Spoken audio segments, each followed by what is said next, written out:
सबसे छोटे माइक्रोब यानी सूक्ष्म जीव से लेके सबसे ऊंचे पेड़ तक हमें लगता है कि हम हर जिंदा चीज को देखते ही पहचान सकते हैं। लेकिन क्या ऐसा मुमकिन है कि एक बिल्कुल ही अलग स्तर पर जीवन का अस्तित्व हो, जहां प्लैनेट सिंगल सेल्स की तरह काम करते हों और ब्लैक होल्स पूरे अंतरिक्ष के डीएनए का निर्माण करते हों? क्या ऐसा है कि ब्रह्मांड के रहस्य फिजिक्स में नहीं बल्कि बायोलॉजी में छिपे हैं? क्या हमारा यूनिवर्स जिंदा है?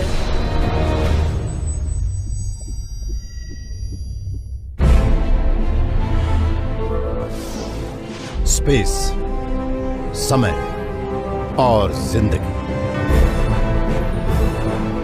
ब्रह्मांड के ये रहस्य हम जानेंगे थ्रू द वर्म होल।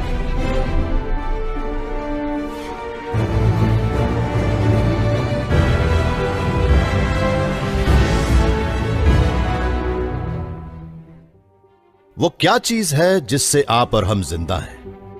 वो क्या चीज है जो किसी पत्थर या रोबोट से हमें अलग करती है? क्या वो हमारे दिल की धड़कन है, या फिर वो विचार जो लगातार हमारे मन में कौंधते रहते हैं, या फिर ये सच्चाई कि हम पैदा होते हैं, पलते बढ़ते हैं और फिर मर जाते हैं? अब कुछ साइंटिस्ट मानते हैं कि जिंदगी की यही सच्चाई शायद हमारे अलावा एक और बहुत बड़ी चीज का भी हिस्सा है। क्या पूरा का पूरा ब्रह्मांड एक जीता जागता जीव है?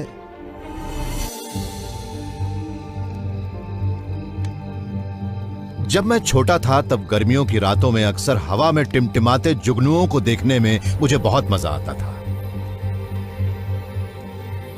वो रोशनी के जीते जागते बिंदु थे। उनके पीछे मुझे मिसिसिपी के अंधेरे आसमान में टिमटिमाते सितारे भी नजर आते थे। न जाने क्यों उन्हें देखकर भी मुझे ऐसा लगता था जैसे वो जिंदा हो।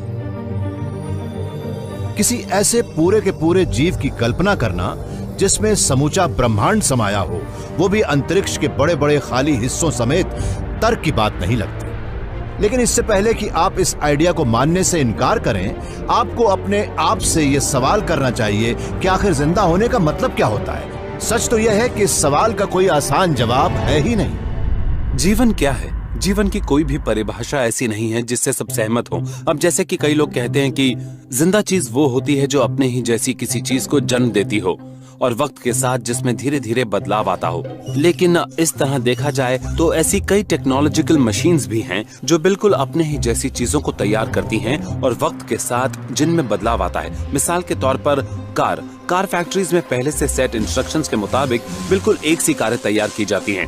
उन इंस्ट्रक्शंस को आप कुछ हद तक एक तरह की डीएनए इंफॉर्मेशन से कंपेयर कर सकते हैं जो हम सबके सेल्स में मौजूद हैं। तो इस परिभाषा के हिसाब से कारें भी जिंदा होती हैं। जर्गन स्मिटुबर्ग लुगानो स्विट्जरलैंड में आर्टिफिशियल इंटेलिजेंस के प्रोफेसर हैं। उनका गोल है हमारी जिंदगी की परिभाषा को नई ऊंचाइयां देना। उनका ख्याल है कि कुछ रोबोट्स को जिंदा माना जाना चाहिए। वो ये भी मानते हैं कि एक जीव एक से ज्यादा शरीरों में रह सकता है। इन छोटे छोटे रोबोट्स का यह झुंड ठीक उसी तरह काम करने के लिए प्रोग्राम किया गया है जिस तरह चींटियां अपनी कॉलोनी में काम करती हैं। एक ऐसे अकेले जीव की तरह जिसका पूरा दिमाग छोटे छोटे हिस्सों में बटा है और जिसे हम कह सकते हैं सुपर ऑर्गेनिज्म। सुपर ऑर्गेनिजम्स एक साथ मिलकर उन समस्याओं को सुलझा सकते हैं जिन्हें अलग अलग चींटियां सुलझा नहीं सकती।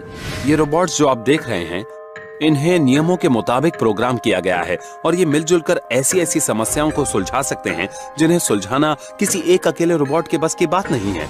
चींटियां खाना ढूंढती हैं और फेरोमोन्स यानी एक केमिकल सेक्रीट करके खतरे की मौजूदगी का संकेत देती हैं, जिससे बाकी चींटियों का बिहेवियर चेंज हो जाता है। लेकिन रोबोट्स केमिकल नहीं, आपस में सिंपल इलेक्ट्रॉनिक मैसेजेस भेजते हैं। जब भी इनमें से किसी रोबोट के रास्ते में कोई रुकावट आती है तो वो अपना रोटेशन एंगल थोड़ा सा बदलकर उससे दूर हो जाता है। और जब भी झुंड के दो रोबोट्स एक दूसरे से टकराते हैं या एक दूसरे के करीब आते हैं तो वो आपस में थोड़ी बहुत जानकारी एक्सचेंज करते हैं। मिसाल के तौर पर आप झुंड के रूप में उन्हें किसी कोने में जमा कर सकते हैं। आप उनसे इस कमरे में यहाँ वहाँ पड़ी चीजों को किसी कोने में खिसकवा कर यहाँ की सफाई भी करवा सकते हैं। तो ऐसे कई आसान से नियम हो सकते हैं जिनसे एक कॉम्प्लेक्स बिहेवियर उभर कर सामने आए और जिसके नतीजे भी कमाल के हों। लेकिन अगर ब्रह्मांड जिंदा है तो यर्गन के मुताबिक वो भी एक सुपर ऑर्गेनिज्म ही होगा, चींटियों की तरह, किसी ब्रह्मांडीय यानी कॉस्मिक कॉलोनी की तरह पूरे अंतरिक्ष में अनगिनत प्रकाश वर्षों तक फैला एक सुपर ऑर्गेनिज्म। लेकिन एक सुपर ऑर्गेनिज्म आखिर कितना बड़ा हो सकता है?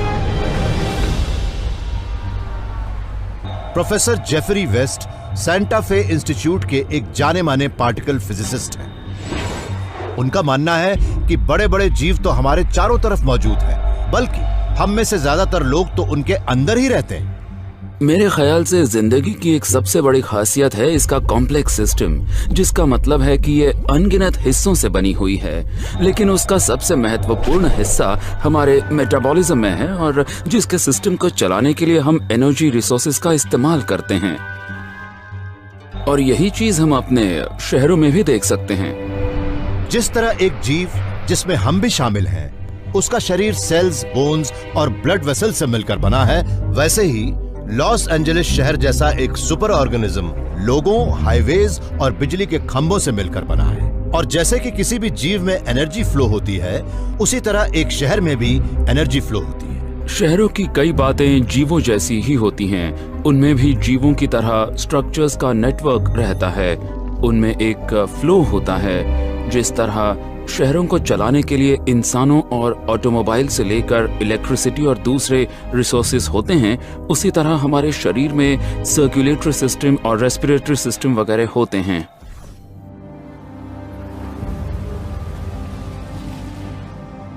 लॉस एंजलिस की आबादी 1 करोड़ 30 लाख के आसपास है और मोटे तौर पर देखा जाए तो उसी के हिसाब से यहाँ की सड़कों की लंबाई है, यहाँ का ट्रैफिक है और उसी हिसाब से यहाँ की बाकी चीजें हैं। सारा इंफ्रास्ट्रक्चर उसी हिसाब से है, जिनमें से कुछ चीजों को हम अपने आसपास भी देख सकते हैं, जैसे कि हमारे ऊपर की इलेक्ट्रिकल लाइंस और वो गैस लाइंस और सुअर लाइंस जो सड़क के नीचे हैं और जिन्हें हम देख नहीं सकते। ये सब चीजें पहले से ही तय करके बनाई गई हैं। जेफरी ने एक मैथमेटिकल सिस्टम तैयार किया है जो पहले से ही ये बता देता है कि किसी जीव के जिंदा रहने के लिए उसके शरीर से कितनी एनर्जी फ्लो करना जरूरी है और किस तरह उससे ही उसे जिंदगी मिलती है। अगर आप मुझे किसी मैमल का साइज बता दें तो मैं आपको आराम से उसका मेटाबॉलिक रेट क्या होगा, हार्ट रेट क्या होगा, वो कब तक जिंदा रहेगा और उसके कितने बच्चे होंगे, ये सब बता सकता हूँ। इसके पीछे मैथमेटिक्स है और नेटवर्क्स का फिजिक्स है। जीव जेफरी की नजर में सिर्फ ऐसे नेटवर्क्स हैं जिनसे होकर एनर्जी गुजरती है, और इसी आधार पर उन्होंने हिसाब लगाया है कि चूहे जितने छोटे से जीव का दिल हर 1 मिनट में 500 बार धड़कना चाहिए, जबकि एक व्हेल का दिल हर 10 सेकंड में सिर्फ 1 बार धड़कता है। एक व्हेल किसी छछूंदर के मुकाबले 10 करोड़ गुना बड़ी होती है, लेकिन इसके बावजूद हम एक ही चीज के अलग अलग रूप हैं। तो इसके बाद ये सवाल उठना स्वाभाविक है कि क्या यही बात शहरों के बारे में भी कही जा सकती है? जेफरी के कैलकुलेशंस के मुताबिक इस सवाल का जवाब है हाँ। शहर भी अपनी सड़कों और पावर लाइंस के नेटवर्क में ठीक उन्हीं रूल्स के हिसाब से एनर्जी डिस्ट्रीब्यूट करते हैं जो जीवों पर लागू होते हैं। और शहर इतने बड़े होते हैं, उनका दिल दिन में सिर्फ 2 बार धड़कता है, आते जाते लोगों की संख्या के हिसाब से। ये यहाँ पर एक एक्स्ट्रॉर्डिनरी आर्टरी है, लॉस एंजलिस के बीचों बीच गुजर रही है, लॉस एंजलिस के दिल से। और वाकई अगर आप अपने इर्द गिर्द ऊपर नजर डालें तो आपको ये शानदार बिल्डिंग्स नजर आएंगी जो हमारे दिल की तरह काम करती हैं, क्योंकि ये वेल्थ क्रिएशन का सिंबल है। और इसे आप पंप भी कह सकते हैं, जो इतने सारे ट्रैफिक को पंप करने में मदद करता है। लॉस एंजलिस जैसा शहर एक बहुत ही बड़े आकार का जीव है, लगभग 60 किलोमीटर चौड़ा, एनर्जी से धीरे धीरे धड़कता हुआ। लेकिन कोई भी शहर अलग थलग जिंदा नहीं रह सकता, हमारी पूरी धरती उनसे भरी पड़ी है। लेकिन इस आकार के भी अलग अलग पैमाने हैं, जैसे कि शहर के पैमाने से लेकर एक पूरे देश का पैमाना और देश से लेकर एक प्लैनेट का पैमाना। जेफरी वेस्ट जिंदगी को अलग अलग पैमानों पर देखना सीख चुके हैं। जब जिंदा चीजें एक साथ आती हैं, तो चाहे वो चींटियां हों, इंसान हों या फिर बड़े बड़े शहर हों, तो उनसे मिलकर जो चीज पैदा होती है वो अपने आप में एक तरह के जीवन का रूप ले लेती है। लेकिन क्या यह विचार हमारे प्लेनेट की बाउंड्रीज से बाहर भी जा सकता है? क्या एक सुपर ऑर्गेनिज्म सिर्फ पर्वतों और समुद्रों को ही नहीं बल्कि बाहर फैले विशाल अंतरिक्ष के बड़े बड़े हिस्सों को भी अपने भीतर समेट सकता है? एक फिजिसिस्ट के मुताबिक ऐसा बिल्कुल मुमकिन है और उनका मानना है कि वो ब्रह्मांड के दिल की धड़कन का पता लगा चुके हैं। लगभग हर एक सेकंड में हमारा दिल एक बार धड़कता है। हर धड़कन के साथ वो ऑक्सीजन, फ्लूइड्स और एनर्जी हमारे सेल्स तक पहुंचाता है। अगर ब्रह्मांड का भी कोई दिल है जो मैटर और एनर्जी को अंतरिक्ष में पहुंचाता है, तो क्या हम उसकी धड़कन का पता लगा सकते हैं?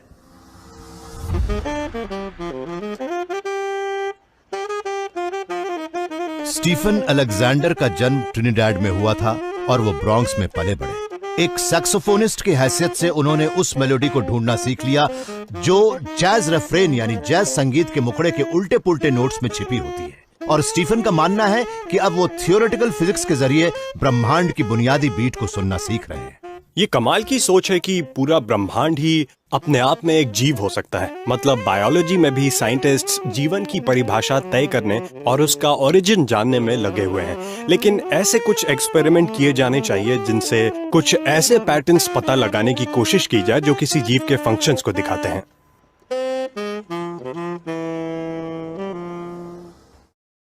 स्टीफन की रिसर्च से शायद हम खुद ब्रह्मांड में ही उन पैटर्न्स की खोज में बढ़ चुके हैं।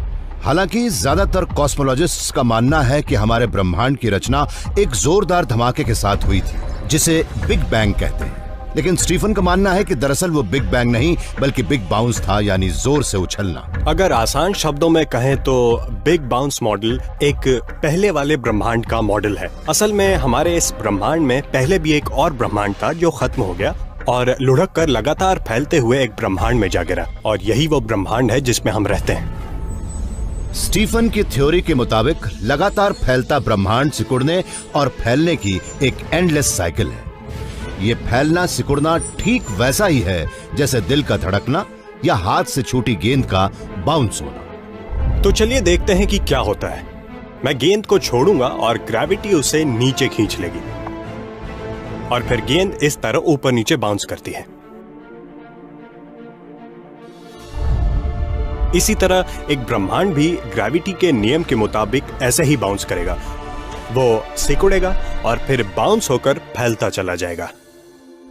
स्टीफन के मॉडल में काफी हद तक फिजिक्स के सिंपल रूल्स हैं। ब्रह्मांड का फैलने वाला दौर आज नहीं तो कल खत्म हो जाएगा और फिर उस पर ग्रेविटेशनल फोर्स हावी हो जाएगी जो आखिरकार ब्रह्मांड के अंदर की सब चीजों को सिकोड़कर उसे बहुत ही छोटा सा कर देगी। लेकिन इसके बाद ब्रह्मांड फिर से क्यों फैलता है, इस बात को समझाना और भी मुश्किल है। बाउंसिंग कॉस्मोलॉजी के साथ प्रॉब्लम यह है कि आपको पता नहीं होता है कि जब आप उसे बाउंस करते हैं तो क्या होता है। उस वक्त ग्रेविटी बहुत ताकतवर हो जाती है और ग्रेविटेशनल फोर्स इतनी ज्यादा होती है कि वो हमें खींचकर सिंगुलैरिटी में पहुंचा सकती है।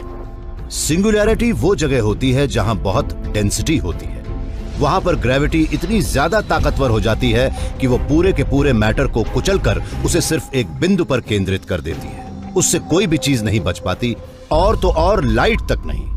बिग बैंग थ्योरी में यकीन करने वाले वैज्ञानिकों का ख्याल है कि वो वैसा सिंगुलैरिटी की वजह से ही हुआ था और ब्रह्मांड को उससे बाहर निकालकर फिर से फैलने के लिए उन्हें एक नई शक्ति खोजनी पड़ी जिसे नाम दिया गया इन्फ्लेशन। लेकिन दूसरी ओर स्टीफन मानते हैं कि बिग बाउंस ब्रह्मांड सिकुड़कर कभी सिंगुलैरिटी में नहीं बदलता। जब ब्रह्मांड बाउंस पॉइंट के करीब बढ़ने लगता है तो बिग बैंग सिंगुलैरिटी से उसका बचना जरूरी है, इसलिए हमें इस प्रॉब्लम से बचना होगा। स्टीफन के मुताबिक इसका हल है एक एटम से भी बहुत छोटा एक पार्टिकल जिसका नाम है न्यूट्रिनो। फिजिक्स में न्यूट्रिनोस को बड़ा ही अजीबोगरीब तरह जाना जाता है और बाउंसिंग यूनिवर्स की रूपरेखा को समझने में वो एक महत्वपूर्ण भूमिका निभा सकते हैं। एक न्यूट्रिनो ठीक उसी वक्त एक रिपल्सिव फोर्स पैदा करता है और ब्रह्मांड को सिंगुलैरिटी में एंटर करके बाउंस बैक होने से रोकता है। न्यूट्रिनोस का वजन लगभग ना के बराबर होता है और वो साधारण मैटर से अपनी मौजूदगी का एहसास कराए बिना गुजर जाते हैं। ये नॉन विजिबल पार्टिकल्स हर एक सेकंड में 50 करोड़ खरब की संख्या में हम सबके शरीर में से गुजरते हैं और हमें पता तक नहीं चलता। ब्रह्मांड के हर सितारे से लगातार न्यूट्रिनोज की झड़ी छूटती रहती है, बल्कि सच तो यह है कि ब्रह्मांड उनसे ठसाठस भरा है और शायद जिंदा ब्रह्मांड की धड़कन लगातार उन्हीं की वजह से चलती रहती है। स्टीफन ने हिसाब लगाया कि जब किसी तेजी से सिकुड़ते हुए ब्रह्मांड पर जबरदस्त दबाव पड़ता है तो न्यूट्रिनोज का यह कॉस्मिक भंडार इतनी बुरी तरह दब जाता है कि वो सब न्यूट्रिनोज मैटर की एक स्पेशल स्टेट में बदल जाते हैं, जिसे सुपरफ्लूइड कहा जाता है।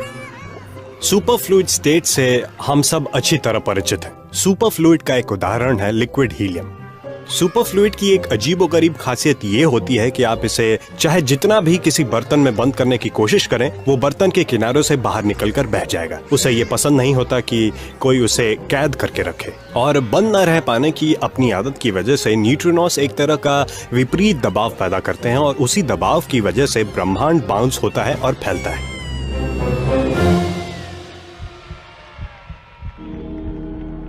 अगर स्टीफन का आइडिया सही है तो फिर उसके मुताबिक हमारा ब्रह्मांड फैलने और सिकुड़ने की साइकिल से पिछले कई खरब सालों से गुजर रहा है। हर बार बाउंस होने पर उसका ज्यादातर मैटर, जिसमें कई सितारे और गैलेक्सीज भी शामिल हैं, बुरी तरह कुचल जाता है और फिर एक बिल्कुल नए रूप में उछलकर बाहर निकल आता है। लेकिन न्यूट्रिनोज का बाल भी बांका नहीं होता। इनविजिबल पार्टिकल्स का यह अथाह सागर ही ब्रह्मांड की जान है, वो फ्लूइड जिससे इसकी धड़कनों की डोर बंधी रहती है। यानी न्यूट्रिनोज की बदौलत ही ब्रह्मांड अपनी जिंदगी का एक हिस्सा पूरा करके दूसरे हिस्से में प्रवेश करता है। बिग बाउंस की प्रक्रिया ठीक वैसी ही है जैसे किसी कैटरपिलर का तितली में बदलना। जब कैटरपिलर तितली बन जाता है तो उसके पुराने और नए रूप में जमीन आसमान का फर्क होता है, लेकिन दोनों का जेनेटिक कोड वही रहता है और दोनों एक ही चीज की बनी होती हैं। तो मेरे ख्याल से बायोलॉजी में जो मेटामॉर्फोसिस यानी काया पलट का सिद्धांत है, वही सिद्धांत यहाँ भी लागू होता है और इस पर रिसर्च होनी चाहिए। स्टीफन के बिग बाउंस मॉडल के मुताबिक हमारा ब्रह्मांड एक लगातार इवॉल्व होती हुई एक चीज है और हो सकता है कि वो जिंदा भी हो। लेकिन एक और साइंटिस्ट इसी आइडिया को एक कदम और आगे ले गए हैं। उनका ख्याल है कि हमारे ब्रह्मांड ने बहुत सारे और ब्रह्मांडों को जन्म दिया है, उन ब्रह्मांडों को जो ब्लैक होल्स के अंधेरे में कहीं छिपे हुए हैं। सभी जिंदा चीजें एक बात में समान हैं, वो किसी न किसी चीज से पैदा हुई है। ओक ट्री एकॉर्न से निकलता है जो दूसरे ओक ट्री से गिरा था। इंसानों की फैमिली ट्री हजारों जनरेशन्स पुरानी है। लेकिन अगर हमारा ब्रह्मांड जिंदा है तो क्या इसका कोई एंसेस्टर भी है? और क्या ये नए ब्रह्मांडों को जन्म भी दे सकता है? ली मोनन वाटरलू कनाडा के प्रीमियर इंस्टीट्यूट में थियोरेटिकल फिजिक्स की रिसर्च करवाते हैं। ली फिजिक्स के नियमों के बारे में फंडामेंटल लेवल पर सोचते हैं। वो ये समझने की कोशिश कर रहे हैं कि हमारे ब्रह्मांड में जितने भी फिजिक्स के नियम काम करते हैं, आखिर वो उसे हासिल कैसे हुए। ऐसा लगता है कुदरत ने अपने नियम बनाए ही इस तरह हैं कि ब्रह्मांड में जीवन पनप सके। जरा एक बार सोचकर देखिए, अगर हम कुदरत के नियमों में थोड़ी बहुत भी फेरबदल कर पाते और ब्रह्मांड जीवन का अगेंस्ट हो जाता तो क्या होता। इसलिए इसके पीछे कोई तो रहस्य है कि आखिर ब्रह्मांड जीवन के इतने फेवर में क्यों है और बायोलॉजी के साथ वो इतना फ्रेंडली क्यों है। कॉस्मोलॉजिस्ट्स लंबे समय से इस पहेली को सुलझाने में लगे हैं, जिसे उन्होंने नाम दिया है फाइन ट्यूनिंग। अगर कुदरत की कोई भी शक्ति 1% भी ज्यादा ताकतवर या कमजोर होती तो सितारे और ब्रह्मांड कभी न बनते, एटम्स भी एग्जिस्ट नहीं करते। इसीलिए कुछ लोग मानते हैं कि ब्रह्मांड को किसी अदृश्य शक्ति ने इंसानी जीवन के हिसाब से बनाया है। लेकिन ली इसका साइंटिफिक एक्सप्लेनेशन चाह रहे थे और वो उन्हें मिल भी गया। लेकिन ये एक्सप्लेनेशन उन्हें फिजिक्स से नहीं बल्कि एवोल्यूशन की बायोलॉजिकल थ्योरी से मिला।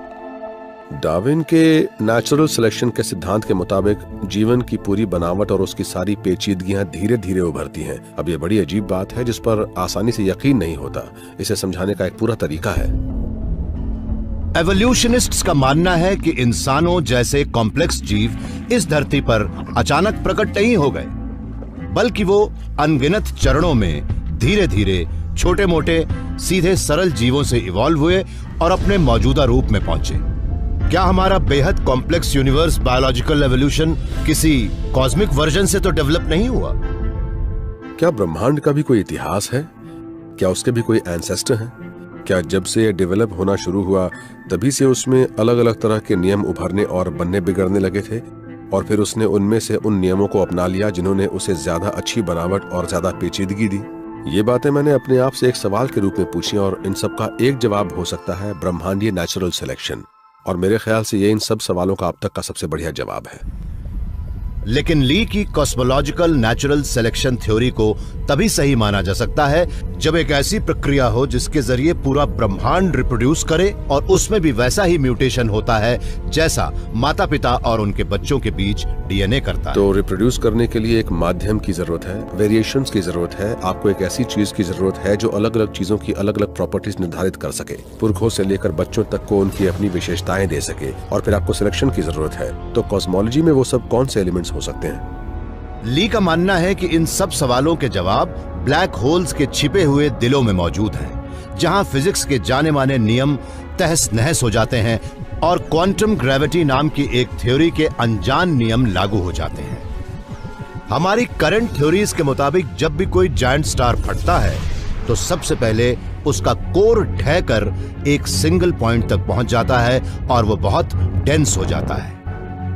लेकिन क्वांटम ग्रेविटी को समझने की दिशा में ली ने जो इंपॉर्टेंट स्टेप्स उठाए हैं उनके अनुसार ऐसा नहीं होता, बल्कि उल्टे यही वो पल होता है जब एक पूरा का पूरा नया ब्रह्मांड जन्म लेता है। वो तारा फट जाता है जिससे ब्लैक होल बना था, और इससे पहले कि वो बहुत डेंस हो जाए वो फिर से बाउंस करता है और दोबारा फैलना शुरू कर देता है।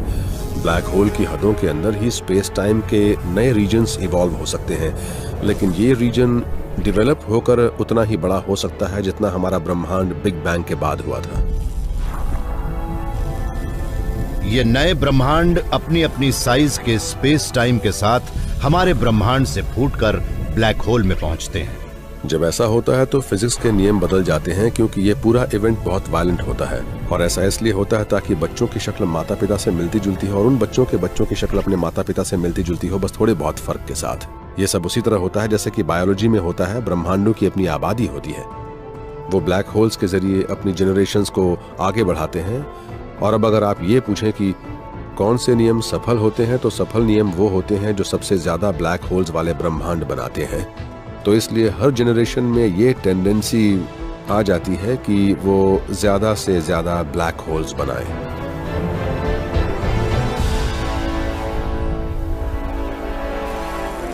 मुमकिन है कि हमारा ब्रह्मांड किसी लगातार बढ़ते कॉस्मिक ट्री ऑफ लाइफ का हिस्सा हो, लेकिन ली की कॉस्मोलॉजिकल नेचुरल सिलेक्शन की थ्योरी की सिर्फ यही सबसे बड़ी खासियत नहीं है। जब उन्होंने फिजिक्स के उन नियमों को एक्सप्लोर किया जिनकी बदौलत एक छोटा सा ब्रह्मांड अपनी और भी संतानों को जन्म देता है, तो उन्हें कॉस्मिक लाइफ ट्री और हमारे अपने बायोलॉजिकल लाइफ ट्री में एक अनोखा संबंध नजर आया। ब्लैक होल्स बनाने के लिए बहुत बड़े बड़े स्टार्स की जरूरत होती है, ऐसे स्टार्स जो सूरज से भी 20 गुना या उससे भी ज्यादा बड़े हों, और उन्हें बनाने के लिए आपको धूल और गैस के ऐसे बड़े बादलों की जरूरत होती है जो ठंडे हो चुके हों, और उन्हें ठंडा करने का काम कार्बन मोनोऑक्साइड करती है। इसलिए इस काम के लिए आपको जरूरत होती है कार्बन की और ऑक्सीजन की, और ये ऐसे दो एटम्स हैं जिनकी जरूरत जीवन के लिए हमें भरपूर मात्रा में होती है। लेकिन मजे की बात यह है कि ब्रह्मांड में कार्बन और ऑक्सीजन का असीमित भंडार मौजूद है।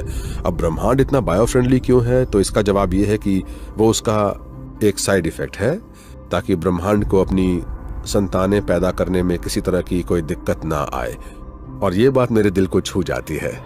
अगर ली की थ्योरी सही है तो इसका मतलब यह है कि फिजिक्स के जिन नियमों से हम परिचित हैं वो बनाए ही इस बात को ध्यान में रखकर गए हैं कि तमाम ब्रह्मांडों को अपनी संतानें पैदा करने में कोई परेशानी ना हो, और उन्हीं नियमों की वजह से हमारा ब्रह्मांड भी एक ऐसी जगह है जहां कार्बन पर आधारित जीवन फल फूल सकता है। हो सकता है हमारा ब्रह्मांड भी ब्रह्मांडों के किसी जायंट फैमिली ट्री का एक सदस्य हो।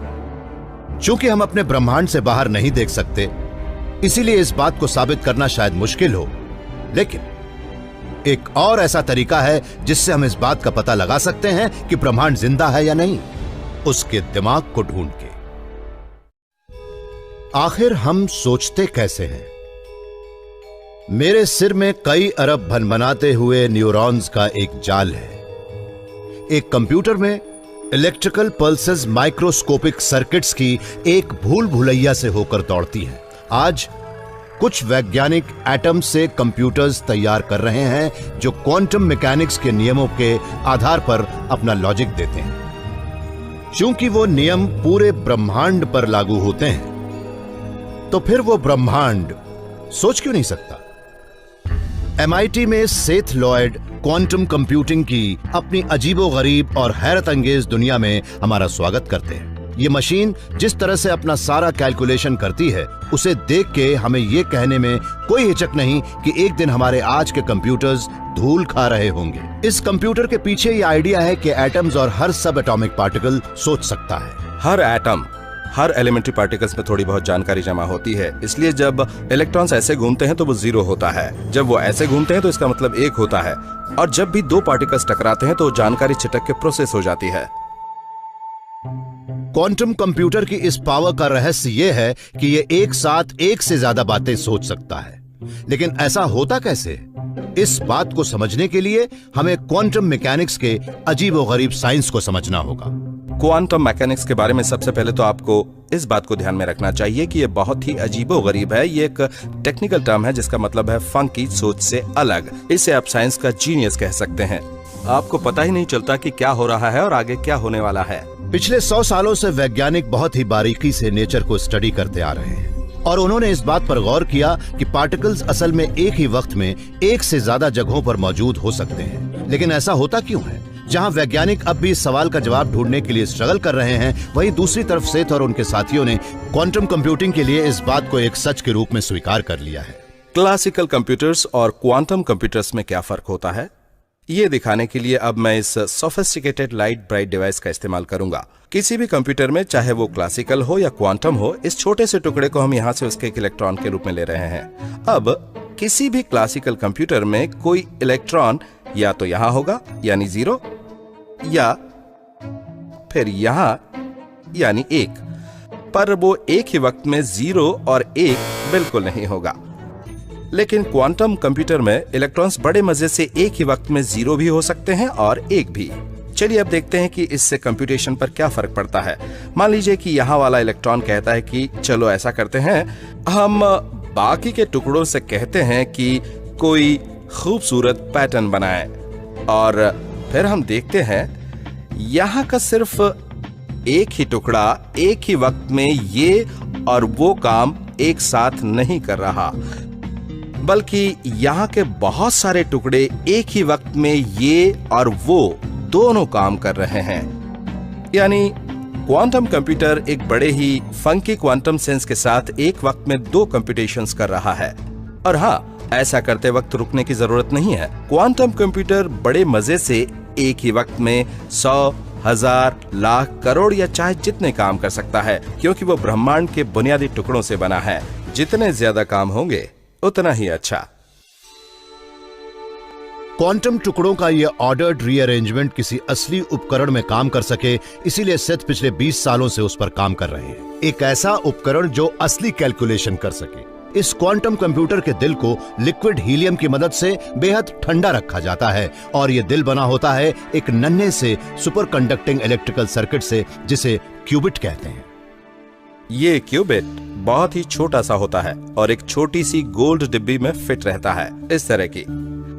इसके बीचों बीच एक छोटा सा सर्किट लगा रहता है, जिसके जरिए इसमें एक सुपर करंट या तो लगातार इस तरह दौड़ता रहता है या फिर इस तरह दौड़ता रहता है। तो जब इसमें से सुपर करंट इस तरह से दौड़ता है तो हम उसे कहते हैं 0, और जब सुपर करंट इस तरह से दौड़ता है तो हम उसे कहते हैं 1, और जब सुपर करंट एक ही वक्त में दोनों तरह से दौड़ता है तो वो एक ही वक्त में 0 भी होता है और 1 भी।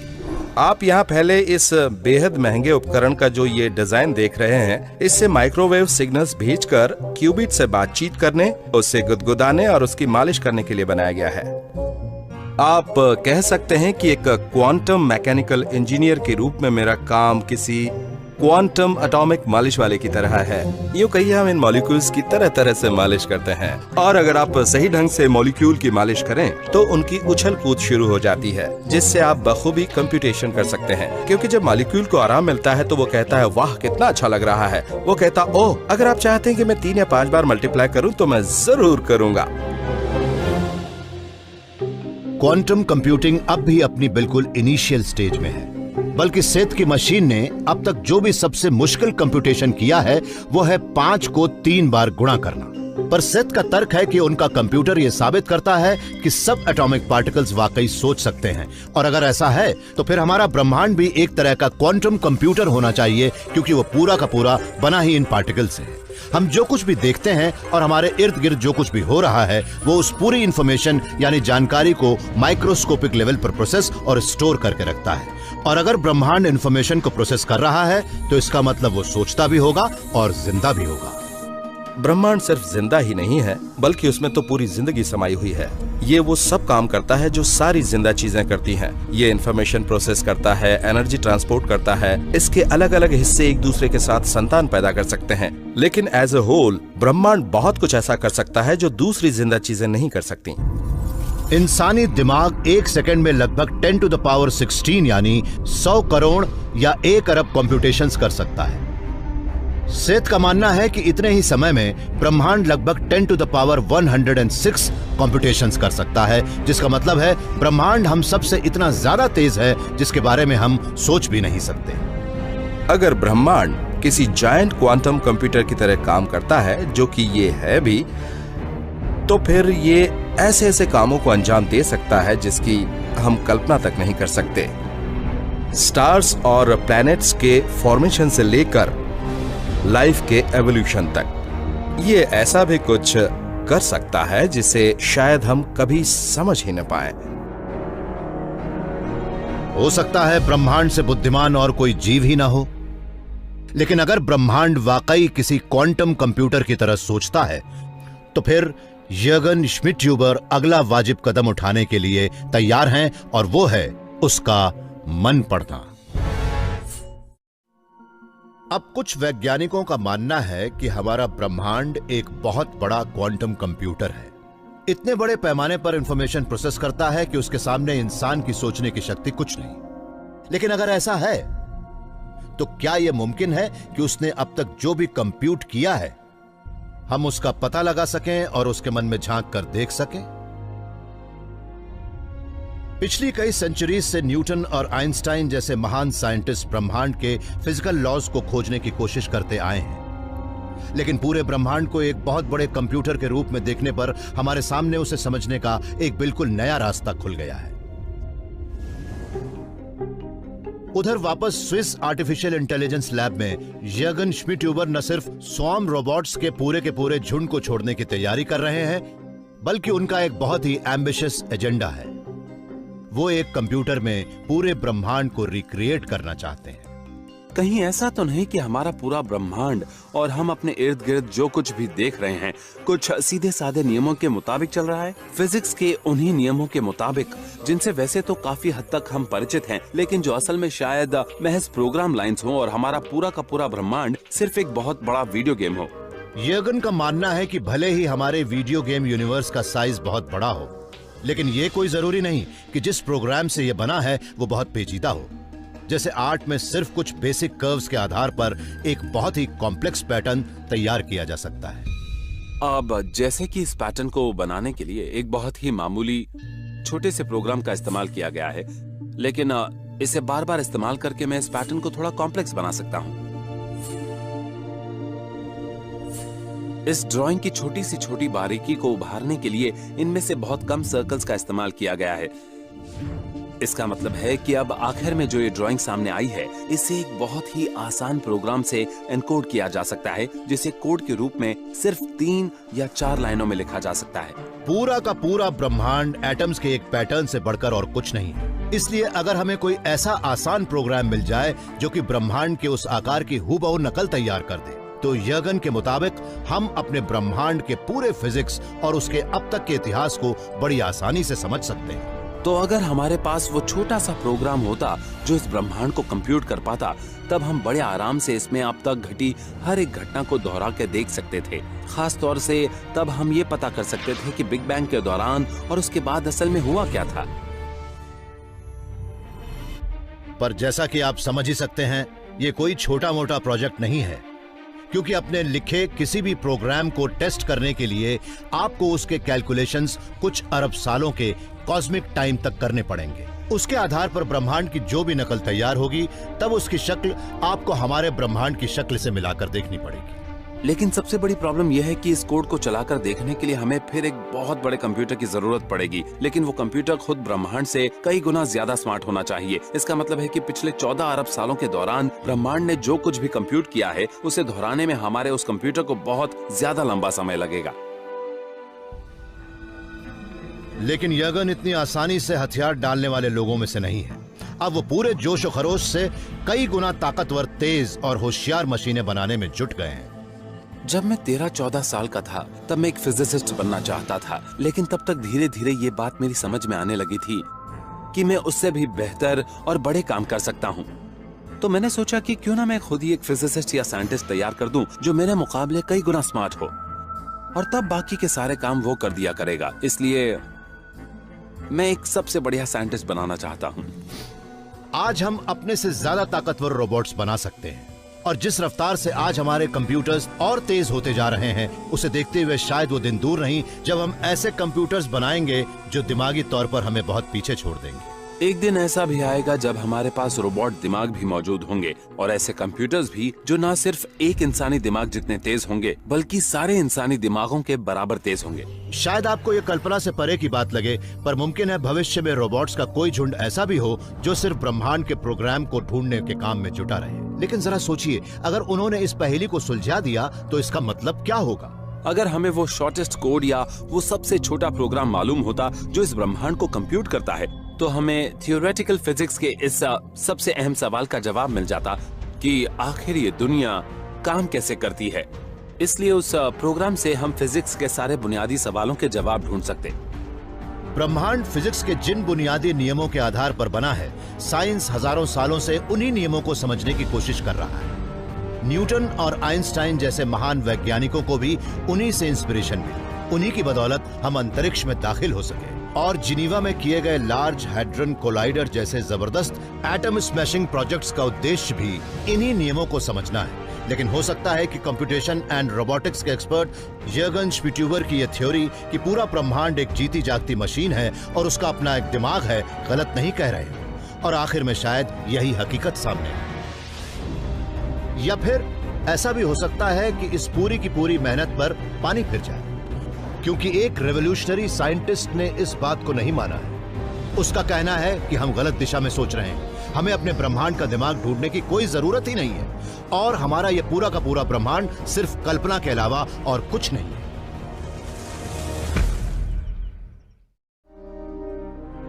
आपके दिमाग में क्या चल रहा है भला मैं कैसे बता सकता हूं? और मुझे क्या पता कि असल में आपका वजूद है भी या नहीं? और यह भी तो हो सकता है कि शायद मैं आपके बारे में सिर्फ कल्पना कर रहा हूं, बल्कि हो सकता है कि आप और मैं अपने इर्द गिर्द की सब चीजों के बारे में कल्पना कर रहे हों। हो सकता है कि हम अपने अपने ब्रह्मांड का सपना देख रहे हों। डॉक्टर रॉबर्ट लैंजर ने हमेशा साइंस में कंट्रोवर्सी खड़ी की है। वो पहले स्टेम सेल रिसर्चर थे जिन्होंने एक्चुअली एक अर्ली स्टेज ह्यूमन एम्ब्रियो का क्लोन बनाया था। मीडिया और अपने संगी साथियों में एक रिवोल्यूशनरी थिंकर के रूप में मशहूर रॉबर्ट अब और नई नई जानकारियां जुटाने के लिए कमर कस चुके हैं। उनका कहना है कि ब्रह्मांड यकीनन जिंदा है, लेकिन उसके आगे जो वो कहते हैं वो चौंकाने वाला है। जी हाँ, ब्रह्मांड बिल्कुल जिंदा है, लेकिन वो कोई ऑब्जेक्ट नहीं है, बल्कि वो तो एक प्रोसेस है जिसमें हमारी कॉन्शियसनेस भी शामिल है। अब जैसे कि ये पेड़ हैं, आसमान है, तो हकीकत ये है कि हम जो कुछ भी देखते हैं या महसूस करते हैं वो दरअसल आपके मन में मौजूद जानकारी का एक संसार है। रॉबर्ट को पूरा यकीन है कि ब्रह्मांड सिर्फ देखने वाले के मन में शुरू होता है और वहीं खत्म हो जाता है, और पूरा ब्रह्मांड सिर्फ हमारे दिमाग की जीती जागती कल्पना है। अपनी इस थ्योरी को उन्होंने बायोसेंट्रिज्म का नाम दिया है। बाहरी दुनिया में इलेक्ट्रोमैग्नेटिक रेडिएशन की एक रेंज होती है। किसी एक खास पॉइंट पर हमें लाल रंग नजर आता है, पर किसी चिड़िया को वो चमकदार नारंगी नजर आएगा और कुछ जानवरों को वो हल्का हरा या फिर अल्ट्रावायलेट नजर आएगा। तो ये सारी चीजें बाहरी दुनिया के हिसाब से निर्धारित नहीं होती, उन्हें हम निर्धारित करते हैं। तो ये हमारा मन ही है जो ये व्यक्तिगत एहसास कराता है। इसलिए ब्रह्मांड की बनावट को समझने का सबसे सही तरीका बायोसेंट्रिज्म ही है। रॉबर्ट की ये निराली थ्योरी एक और अजीबोगरीब थ्योरी पर आधारित है जिसे बड़े पैमाने पर स्वीकार किया गया है, क्वांटम मैकेनिक्स। क्वांटम थ्योरी के मुताबिक पार्टिकल्स एक ही वक्त में कई अलग अलग जगहों पर मौजूद हो सकते हैं, लेकिन सिर्फ तब तक जब तक आप उनका नाप नहीं ले लेते, और वो भी तब जब वो कण सिर्फ उस खास जगह पर नहीं पहुंच जाता। इसका मतलब है कि जब तक देखने वाला नाप जोख नहीं कर लेता तब तक कुछ भी निश्चित नहीं होता।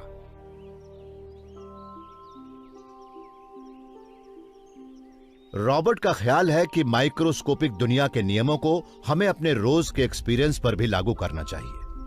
क्योंकि हम जो कुछ भी देखते हैं, सुनते और छूते हैं वो माइक्रोस्कोपिक पार्टिकल्स का बना होता है। तो इस बात से रॉबर्ट ये सोचने पर मजबूर हो गए हैं कि जब कोई पेड़ जंगल में गिरता है तब क्या होता है। जब जंगल में कोई पेड़ गिरता है तो वो हवा के दबाव को डिस्टर्ब करता है। सिंपल साइंस के मुताबिक ऐसा तब भी होता है जब वहाँ कोई इसे देखने के लिए मौजूद हो या न हो। लेकिन हम इस हकीकत से भी परिचित हैं कि अगर कोई देखने वाला मौजूद नहीं है तब न तो पेड़ और न ही हवा का एक भी पार्टिकल अपनी डेफिनेट प्रॉपर्टीज के साथ एग्जिस्ट करेगा। तो अगर कोई पेड़ गिर रहा है और वहाँ कोई मौजूद ही नहीं है तो वहाँ पेड़ गिरने पर आवाज पैदा करने वाले प्रॉपर्टीज भी मौजूद नहीं होंगे। तो हमारी कॉन्शियसनेस के बिना न तो किसी आवाज का वजूद है और न ही किसी पेड़ का। हमारे इर्द गिर्द की जीती जागती दुनिया सिर्फ एक इल्यूजन है जिसे हमारे मन ने रचा है, और जैसे ही हम अपनी आंखें बंद करते हैं स्पेस और टाइम मिटते चले जाते हैं। दरअसल ये हम ही हैं जो स्पेस और टाइम को क्रिएट करते हैं, और इसीलिए आप इस वक्त यहाँ हैं। देखने वाले के साथ ही हकीकत शुरू और खत्म हो जाती है। रॉबर्ट लैंजर की बायोसेंट्रिज्म की थ्योरी क्वांटम मैकेनिक्स की ठोस और अजीबोगरीब थ्योरी पर आधारित एक रेवोल्यूशनरी थ्योरी है। Quantum computation expert Seth Lloyd को बायोलॉजी और ब्रह्मांड के बीच एक अलग संबंध नजर आता है। एक ऐसा संबंध जो उतना कंट्रोवर्शियल तो नहीं है लेकिन उतना ही जबरदस्त है। उनका मानना है कि बिग बैंग से लेकर आज तक जो कुछ भी घटा है वो एक बहुत बड़े कंप्यूटेशन का हिस्सा है जो ब्रह्मांड अब भी कर रहा है, और ब्रह्मांड के एटॉमिक जीरोज और वंस के इस बड़े अरेंजमेंट में मौजूद है उसकी सबसे बड़ी उपलब्धि, हमारी बायोलॉजिकल लाइफ। तो ब्रह्मांड लगातार यहां वहां से थोड़ी थोड़ी जानकारी जुटाता जा रहा है, और उसके बीच बीच में अक्सर कई बार ऐसा होता है कि कुछ छोटे छोटे फ्लक्चुएशंस पैदा हो जाते हैं, और देखते ही देखते वो इतने बड़े हो जाते हैं कि ब्रह्मांड में उनके गंभीर परिणाम साफ नजर आने लगते हैं। हम कह सकते हैं कि जब जीवन की शुरुआत हुई और उसने डीएनए बनाया, उस वक्त ब्रह्मांड का कंप्यूटेशन जारी था, लेकिन जीवन ने उस निरंतर जारी कंप्यूटेशन को हैक करके उसके एक हिस्से के जरिए कुछ अलग और नया करने का रास्ता ढूंढ ही निकाला। हमारा ब्रह्मांड अपने आप में एक अलग और संपूर्ण जीव है, ये बात बड़ी ही मुश्किल से गले उतरती है। हो सकता है उसकी कोई धड़कन हो जिससे हर एक करोड़ खरब साल बाद गैलेक्सीज के समूह बाहर निकलते हों।